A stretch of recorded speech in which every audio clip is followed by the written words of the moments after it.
We can be grateful for things before they even happen, for the people that we want to become, for the things that we want to create, for the communities that we want to create, for the businesses that we want to create, for the practice that we want to create. We can be grateful for that because none of those things exist in the future. It all exists in the here and now. Welcome back, nurses and nurse coaches, to the Nurse Coach Collective podcast. I'm Peter. And I'm Heather. We are your hosts here for today, and we are super pumped to be able to discuss gratitude and its role in our life, inside of our business, inside of everything that we do, and also how it fits into the context of nurse coaching and its importance inside of this field. So on that note, Peter, thanks for being here with me. Thank you, Heather, for being here with me. And thank you all. Super grateful that you're here and joining us as well. So we took a few weeks off from our normal weekly podcasting schedule. And the reason for that, as many of you know and have been sending us messages, inquiring and asking about, is because we had our baby. So we have spent the last couple of weeks in just like an absolute bubble of everything that it means to become new parents and to welcome a new life into the world and to step into our new roles and identities. And so when I was attempting to shift gears and come back to this space and think like, what can we talk about? What do we want to talk about? And what do we want to share with all of you in our podcast episode? The thing that was so incredibly present on my mind and in my heart is gratitude. And it really felt like it would be impossible to sit down and talk about anything else today other than gratitude and how much of it I am so fortunate to feel in my heart. Peter, I know you feel the same, and why this is so important to us, why it's so meaningful for us to really ground ourselves in this feeling of gratitude. And before we dive in, what I want to say also is I'm grateful that you are taking the time out of fourth trimester to be here with me and to be here with everyone. I have personally been quite defensive, putting up a boundary in order for you to really have that space and time, while also creating some of it for myself. But we wanted to continue what we're doing here, which is to disseminate this information and to like have these conversations, because actually it's also kind of fun to be in this way. This is our first, is this our first mini date? It is. It is. We've got my sis as our first babysitter holding down the fort for us. So thanks for that. Heck yeah. Yeah, this has been a really joy-filled time. It's all the new things that Heather, that you were saying, sleepless nights, figuring out how to be new parents. But I think it was the third night where I kind of like had an hour to myself where everybody was sleeping and I was just like filled with something. I didn't know what it was, but my nervous system was like, it had kind of been shot from all of the stress and of the shock of, having a new being to be responsible for. And I was like, what is this? What is it? What's going on? And then I went outside and it was a beautiful summer night and the moon was full. I could see the stars and I was barefoot in the grass. I just had this overwhelming sensation. I started weeping of gratitude, like gratitude coming through, gratitude for you, for this new child, gratitude for all this abundance that we've created in our life to really have this space to enjoy this moment, to move fully into it. And yeah, to have that, all of that together really just came through. And so when you said, yeah, let's talk about gratitude, I was like, hell yeah, let's talk about gratitude, because that's like something that's been present for us deeply over these past many weeks in conjunction with everything else that is. It's not all gratitude and rainbows and unicorns for sure. But I will say that I'm super grateful that it has been pretty awesome. And I think we've done a lot of prep work and have a lot of great support in our life to be able to have that, which is the only reason why we're able to be able to sit down here and have this talk here today. So yeah, anything that you want to say before I kind of cover the general overview, what it is that we want to talk about? No, I'll just throw it right back at you to say thanks for not only giving me the space over the last few weeks to step away from my day-to-day involvement in the Nurse Coach Collective, which is a challenge for me because I love what I do and also because I am what I do in my work. It's so much of how I spend the hours and the minutes of my day. It's hard to step back. And in large part, you've made that possible for me. You've also encouraged me to really take that time for myself. So yeah, I think we both want to maybe share a little bit more about some of the other things that we're feeling really grateful for in this moment. But if you want to give an overall agenda for where we might try to go with this episode, what we want to talk it. about is just more of what we're talking about right now, gratitude to each other. I think what we haven't talked about also is, and thank you for saying that, and I appreciate that a lot. And at the same time that I've taken that on, it also feels like my gift to you and to our little baby, to be able to kind of give you that space, and while also doing the dad thing. Like, I've had so much time, you guys. It's not like I'm going back in super deep, but I've had like a lot of time to be able to enjoy with my new family, with you, and with our baby. It's been really, really awesome to have that. And I also want to express just a deep, deep gratitude to our team. Yeah, like the instructors and the onboarding team, and to our admins. Like, you all have stepped up in just the most coolest of ways, and been also very protective of me and Heather in this time. And I can't be thankful enough for that, because it's hard. I think, as you said, it's kind of hard when our identities wrapped up inside of being nurse coaches and being, part of the nurse coach collective. Like, it's super much who we are. And it's hard to kind of step back, but also at the same time, it's not, because I just have this deep, deep trust in the autonomy of our team and their ability to crush it. And y'all have crushed it and stepped up in unprecedented ways. And that's been really, really fantastic. Yeah, you have a good partnership, a good team when you can truly like step away almost 100%, or in my case, 100%, and have just total calm and clarity and trust in the fact that everything is fine. Everything's going to continue to run smoothly without you. And that every single one of our students, every single nurse and nurse coach who we work with is going to continue to be supported, as well as, if not better than when I'm there, trying to do things myself. It's been incredible. So thank you from the bottom of our hearts to our team. Lots of abundance. I feel like lots of abundance of gratitude right now, for sure. I know that I do this too, but I'm seeing it when I watch you talk, is that when you begin to express verbally that thing that you're grateful for, you close your eyes and you put your hand over your heart. And I think that that's something that we have learned through nurse coaching and through teaching, is that when you're accessing an emotion such as gratitude, and when you really want to anchor it, when you really want to be present with that emotion, you can do things like close your eyes and really feel it and go inward. You can anchor it in your physical body by having that physical touch of where it is. And I don't know if I have been doing that too, but I'm really seeing that as you do it. And I think it's so cool. It's a classic move. Yeah. It's a classic move, but it's also a learned move. I think it's really common inside of our world. But I do remember one of our students asking, like, why do you do this? Like, why do you put your hand to your heart when you start speaking so often? And I think it's because the intention is to really speak from the heart.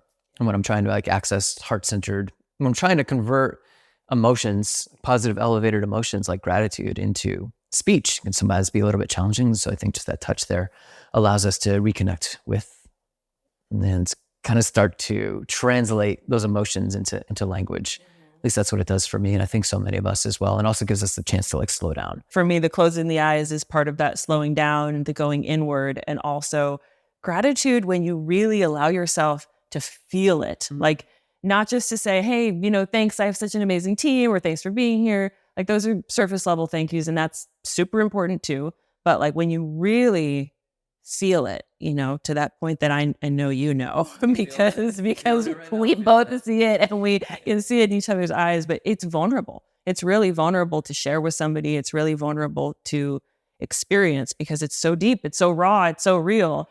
And so that's my little technique, is when I go there, I get to close my eyes so I can just go. I don't have to worry about what's going on or how it's going to feel to be vulnerable. I just close my eyes, go in, and enjoy that feeling. Final thing that I really want to express gratitude for, in addition to everything going really, really well with the birth, you did so good.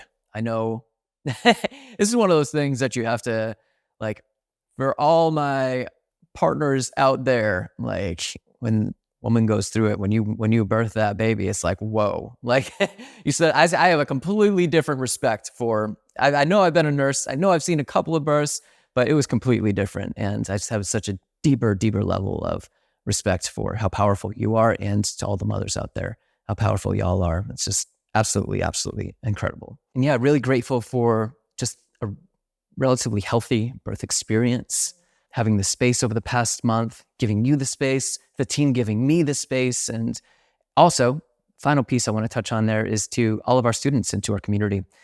You all have been more than understanding as we've had to miss a couple of video conferences and been a little bit more absent than we would like to be. And grateful. I'm grateful that y'all get that and understand it, because it's a, maybe more than once in a lifetime moment, but, with this particular child, it's a once in a lifetime experience to have this space and time. And so thank you for the well wishes and all the intentions and the vibes that you put out, because things have gone as well as they possibly could have. And we have been practicing gratitude for exactly that, for everything going just this well, for our amazing team, for our amazing community. We've been practicing gratitude for that for months, right? Well before any of this ever played out, any of this ever happened. It's something that you and I tried to bring into existence by practicing gratitude for it before it even happened. There's a couple of things I want to touch on as my favorite things about gratitude. First, how we're capable of having gratitude for not only what's happened historically to us in the past or what's happening now in this moment, but also how we can be grateful for things before they've even happened. And when we're looking at a future-focused model, like nurse coaching is a future-focused model, right? We focus on the future, but then we also bring it into the very present moment, right? And occasionally we touch on the past, but very often, like, we're focusing on what we're trying to create. And what's awesome about gratitude is, like, we can be grateful for things before they even happen, for the people that we want to become, for the things that we want to create, for the people that we want to surround ourselves with, for the communities that we want to create, for the businesses that we want to create, for the practice that we want to create. We can be grateful for that because, right, none of those things exist in the future. It all exists in the here and now. And I think what's really, really powerful, and I guess we're just slowly transitioning into, like, just wrapping this kind of into the context of nurse coaching. Well, we could have an entire hours and hours to sit here and talk about everything that's been going on in our personal lives. But yes, we have intentionally decided maybe we'll save the birth story for another day and wrap things around to nurse coaching. Because I think maybe you're still processing. I am still processing. We are still processing. We expressed gratitude for this entire journey before it even happened. We expressed gratitude to our team months in advance for them giving us the space. We expressed gratitude through our intentions of, like, I'm grateful, like, this is going to turn out exactly as it needs to turn out. I'm grateful that I'm going to be able to be healthy through this, that our baby's going to be able to be healthy. I'm grateful for all the support that we're going to have. And as a technique inside of nurse coaching, and I think this is where we learned it from, right? One of the beautiful things about nurse coaching is when we learn it, it just becomes who we are. And it's all these freaking hacks, man. It's these freaking life hacks that allow us to build an awesome life, but also to do it in a really heart-centered, grounded way. Knowing that we can be grateful for things before they happen is, like, kind of how change really can manifest and transpire in a heart-centered, allowing kind of way. Yeah, and I was curious if you were going to use that word manifest, because I think that is a word that some people really love and adore and use a lot. And for other people, they don't understand it at all, or they don't believe in the power of manifestation. And I will not be neither here nor there on the matter. But I think that the purpose of this idea of experiencing gratitude for something that hasn't happened yet, something in the future, is that that's almost how you begin to cultivate and nourish the possibility for that reality to happen. Because when you're grateful for it, when you experience it and bring it into the present moment, you create that possibility that can happen. It's like, this is a super silly example, but something that you and I do all the time is, like, we're driving around, we're getting to the busy city center, and we're looking for that parking spot. And one of us will say, let's take a deep breath and practice gratitude for finding that parking spot. Or we're, like, running through the airport and we'll say, I'm so grateful that we are going to make that flight on time. Either way, it's a win-win, right? Because you either don't find the parking spot or you miss your flight. But then, instead of being miserable and stressed out about it in that moment leading up to it, you've still had a great time and good experience because you've practiced gratitude and positivity in your mind. Or you are playing some kind of role in the workings of the universe to be able to speak something, think something, feel something, and start to create more space and possibility for that thing to come into fruition. Yeah. And so what do we know? Like, how does this work? And I think where do we learn this way of being in the world? And it is through nurse coaching. And it's because like when we're coaching our clients, what are we doing? We're inviting them to create a possibility of their future. And when we think about, I think I've talked about this, about the context of luck, right? Luck is, there's all these probabilities, but then through like choosing a certain path, we are creating our own luck. Like you've heard that expression before of create your own luck. So inside of nurse coaching, we are creating like a vision of the future with our clients. We're like, what do you want to create? What do you want to do differently in your life, your health, your happiness, your relationships, the food you eat, your lifestyle? What do you want to be doing differently? And let's get really clear on that. As you do that, it's also equally important to not only connect here inside of the visualization, but then to connect it here through positive, elevated emotions. And so when discussing with our clients, like, okay, you want to create this amazing thing, how does it feel? Like when you imagine yourself having a better life, improved health, like when you no longer have that chronic disease, when you're happier, like what does it feel like to have that? And all of a sudden you'll notice these positive, elevated emotions begin to emerge. So to not just talk about it at that intellectual headspace level, but to drop into the body. Yeah. And this is where it gets really powerful because we know that positive emotions change our electromagnetic field, like around our body. Like you can see this on fancy technology. You can see like the change and the difference in the electromagnetic field around the human body, whether we're experiencing negative emotions, neutral emotions, or positive elevator emotions. Like, let's name them. Peace, calm, serenity, joy, awe, Inspiration, hope, love, and gratitude. And for me, gratitude is kind of like this gateway emotion because all those other ones, peace, love, inspiration, hope, they're kind of a little bit more swimmy, right? You have to like really be in the moment to be able to access them. But gratitude you can access in a second by saying, I'm so grateful for, or I'm so thankful for. It's so actionable. It's such an actionable way to then be a gateway into all of those other various emotions, positive elevated emotions. And it's always accessible, right? Because like as humans, there are always going to be moments of sadness, despair, negativity. Like those, we're not saying that those things don't exist and we can just gratitude ourselves out of any negative experiences. That's completely... But it's like, feel what you need to feel. But after a certain point, there's the biochemical response inside of the body to the emotion passes. And then it becomes a choice to continue to feel that or not. And it's in that moment that, you know, if you are experiencing like negative emotions, that you can start to ease your way out of it through the process and the gateway of gratitude. You know, when we connect those two worlds, when we connect a strong intent and a vision for the future, a really clear vision and goal for the future with positive elevated emotions of gratitude in this present moment, it takes our future oriented goals and it pulls them back into the moment, this present moment, and that's where we get to create from, right? So instead of wanting to create 3 years in the future, like we're creating in the here and now and doing it from like this place of gratitude and abundance. And like when you create from that place, like even when you hit roadblocks, man, things are just better.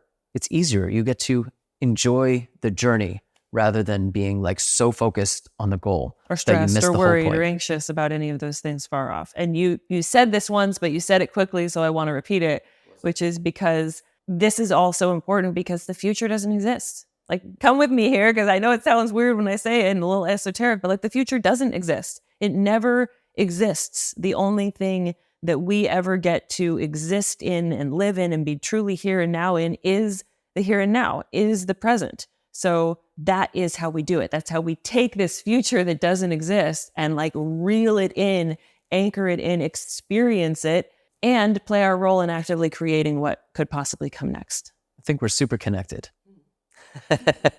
I noticed that you were really dropping in and speaking from the heart. Whew. Now I'm feeling it too. Y'all, this is intense, a little bit intense coming back into this world. Well, we're talking about like the emotion, the thing that I think is like nearest and dearest to our heart and how we live our lives and do everything that we do, or at least very intentionally try to. But also, I think anybody who has ever walked through this time in life or been close to somebody who's walked through this fourth trimester time in life understands that there's a lot to be grateful there's for. a lot to be grateful for, and there Even are a lot in the of challenging moments. and there are a lot of emotions. And you know what? If we can't be who we are and feel what we feel in front of our most amazing community of nurses and nurse coaches, then what's the point? And I know we've got you all have us, so here we are. I'm stoked that we were able to kind of like loop in that teaching moment, of how I perceive gratitude and why I view it as such a core component of how I practice and also how I live my life. And as I said, I love about nurse coaching how, like, when we practice and when we coach others and when we learn about this, it simply becomes who we are and how we work and operate inside of our life. And so what we do as nurse coaches when we work with our clients is that we basically help them look at where they are and where they want to be and what they want to create, right? The health and the well-being that they want to create, the life that they want to live, the relationships they want to have, the chronic diseases that they want to eradicate, all of these pieces. And when we talk to somebody about what they want to be different or better in their life, when we coach someone to create change and to experience transformation, there are a lot of ways to approach this, and there are a lot of ways to do this. And there's a lot of ways to elicit motivation. Yes. Is that where you're going? Yes. Yeah, okay. One of the things that people often have a tendency to do when they think, okay, I want to live this amazing life or have this great job or have this abundant wellness, we get so honed in on all of the things that we are lacking. All of the things that we are lacking and deficient in, and all the things that are wrong with us in this moment, and all the changes that we need to take to get there, rather than focusing on how it's going to feel, as you were saying, when we get this abundant wellness. How is that going to feel? What's the experience going to be like? Let's strive towards that positive. So I think the picture that you're painting is the difference between intrinsic versus extrinsic motivation, between deficiency versus developmental motivation. Yes, when we put more academic titles to them, that is exactly the concepts that I'm talking about. Academic titles and also just ways of thinking. Yeah, and really, really cool, valuable mental models. Concepts. What we know to be true about the science of human change is that when somebody is changing their life for the better, what's a more powerful way to motivate them? Is it through extrinsic motivation and doing it because you feel like other people want you to do it, or because you feel as though you want that reward, or you want more money, or you want the notoriety that comes along with improving yourself, and to people to look at you and be like, oh, wow, Heather, what are you doing? You look so great. It's like something outside of yourself, other than just your true inner desire, is motivating you to want to make that change. Extrinsic motivation, that often serves as like the light, like the spark to light the fire. But what we know is that quickly extrinsic motivation burns out. And so what we want to do is to replace that as quickly as possible with intrinsic motivation or developmental motivation. Intrinsic motivation is like when we're doing something because we love it, because we are stoked on that person that we want to become, and we see that person and that potential, and like the emotional state that comes along with visualizing that potential is so strong and so compelling that we have to drive towards it. It's not like somebody else is being like, oh, you got to do that. Not like we should, not that we're supposed to. Exactly. And there's none of that not enoughness. It's just like, I want to do that. And what we know is, or like if we're being a role model, right? This is also another way. Like if we want to be a role model for our kids, for example, or for our grandkids, then we know that like that's also a great way to develop intrinsic motivation. And this sustains you in the long term. And what I have noticed over these past 4 weeks of being a new dad is like I got this new intrinsic, like I've heard new dads talk about this of like, yo, something's got to change. Like there's a part of your heart that's going to grow bigger.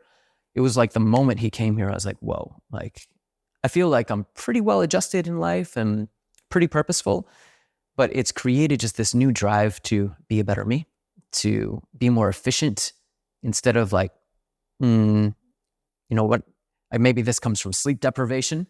Maybe this comes from the fact that I only have a few hours a day to do things, but I'm just so much more efficient. And the person that I'm wanting to become in this moment in time, like I really want to become that higher, better version of myself so I can be a role model for my child.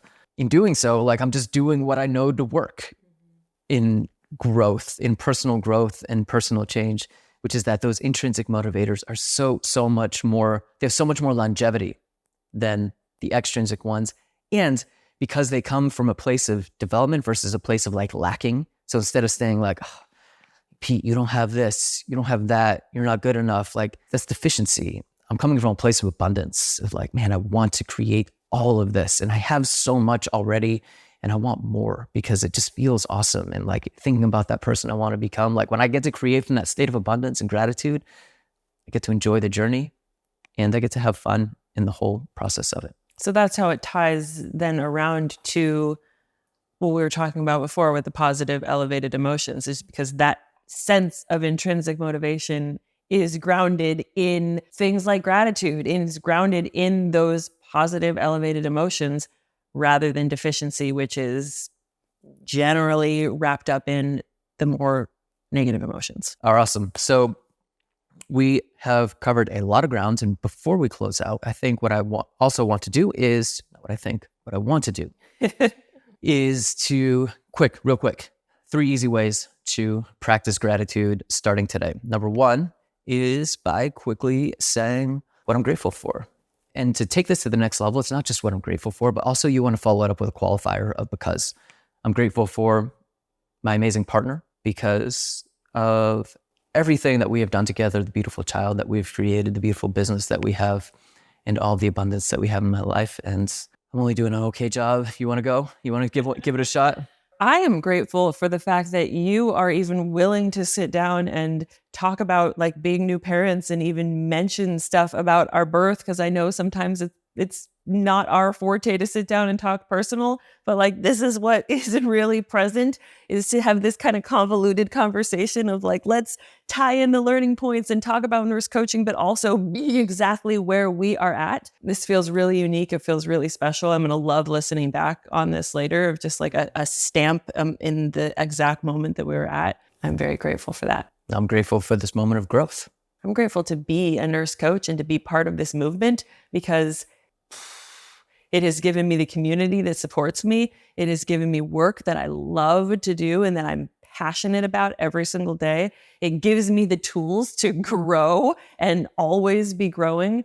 And it has given me a whole lot of freedom to step away while I take some time for myself right now. Great tool to use with your clients. You can just go back and forth. I am grateful for because it is you can as either go simple back as and that. forth or you can have them just keep going and going for like 3 minutes straight. And it can help you to bring just the whole conversation into a more positive state. So we have a simple sentence stem that we can fill in. Gratitude journal, classic. You love journaling. I love journaling. I love writing things down. But there's a reason why I think the gratitude journal or putting something in writing. And you know what? You mentioned earlier, like you're not really a writer. You never got into journaling. And I also think it doesn't have to be a writing. Journal. You are writing, but journaling never turned out to be I like to put my creative efforts into different environments. Into songs. That's okay. It doesn't have to be writing it down if that is not your thing. It could also be like a gratitude journal in your mind where you're literally taking a few moments a day to just sit there and think those things instead of saying it out loud, the things that you're grateful for. But the reason that I love this tool so much and why I use it with so many of my clients and the biggest benefit that I've seen is because I'll just tell you an example from one client that I worked with. Every day, she wrote down 3 things that she was grateful for. At first, it was really challenging. Over time, it got more simple. But what she said and how she worded it was that it's actually not the 3 things a day that are making any difference in my life. It's this practice of, because I know that at the end of the day, I'm going to come back and I'm going to write down 3 things. That means that all throughout my day, every moment, I'm looking for things of like, what am I going to write down later? Her brain's attuned to it. She's finding it. So she wakes up in the morning and she smells coffee and she thinks, I love that feeling. I was so grateful for this delicious smell of coffee and this moment of like peacefully waking up in the morning. I'm going to write that down. And she steps out into the sunshine. She has the same thought, all throughout the day. It doesn't matter if she ends up writing them down or not, but it's brain training. Yes, it's brain training and bringing more of that into the moment. And what you focus on grows. What you appreciates. And so the more that you focus on gratitude, the more that you're going to find that abundance in your life, the more that you appreciate all the goodness that you have, the more that your brain's going to selectively find those things for you to be more appreciative of. So we got sentence stems, we got a gratitude journal, and really the best time of day that we know to like practice gratitude out loud. And this goes back thousands of years, y'all, is before a meal. And typically we do it before dinner. I don't know why. I just don't. It's our most formal meal. I guess I don't I'd really say. eat breakfast, like sit down breakfast. No, it's our most formal meal of the day. Yeah. If we're sitting down for lunch, we'll do that as well. But yeah, it's just such a simple way to do that. And my family does this as well. We'll go around and be like, what are you thankful for today? And the whole family, like sometimes there's like 15 of us around the table and everybody just says like favorite part of their day or what they're most grateful for. And then you kind of create this shared communal experience around gratitude. And what an awesome, awesome thing. How much cooler is that than everyone sitting around eating and looking at their phones, watching phones TV? outlawed at the table. Yeah, for sure. Great episode. Great episode. And hopefully we have left all of you with some tools to practice more gratitude in your own life, some ideas for how to help your clients cultivate more gratitude into theirs. And maybe we've just simply given you something to ponder on as you begin to bring more of those positive, elevated emotions into your life so that more will continue to come your way. Final note, super grateful to the 250 nurses who trusted us last week to say yes to starting your journey to become nurse coaches with us. Y'all, thank you for trusting us. Your personal and professional development is not something that we take lightly. So from the bottom of our hearts, we have Heather, myself, the entire Nurse Coach Collective team. Thank you. Yes, we are over here cheering you on. Hell yeah. And I'm also super grateful that we have locked in the Nurse Coach Conference. 2024 Nurse Coach Conference at Art of Living Retreat Center. It's going to be super, super epic. I'm already looking forward to it. I'm not allowing my brain to go there yet. I'm outlawing conference planning yet. Yeah, we got a lot of stuff in the works, but my heart is really, really there. And I know so many of y'all are as well. So if you are stoked on that, or you want to know some more details around either the program or the Nurse Coach Conference, head on over to thenursecoaches.com and you can have everything that you need right there, y'all. Thank you. Super grateful that you joined us here today with this episode on gratitude. And we'll see y'all soon.